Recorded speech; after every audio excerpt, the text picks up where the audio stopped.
In this video, I'm going to show you how you can easily appear offline on Instagram. Be sure to watch the video to the very end so you don't make any mistakes, and of course do not forget to hit the like button and subscribe to my channel. Thanks guys!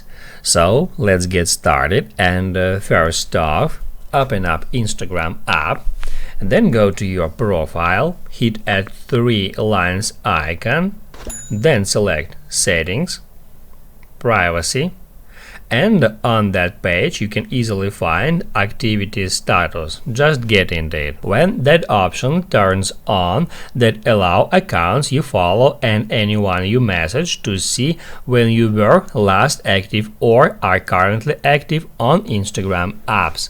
When this is turned off, you won't be able to see the activity status of other accounts, but they will not be able to see your status as well. To appear offline on Instagram, just turn off that feature.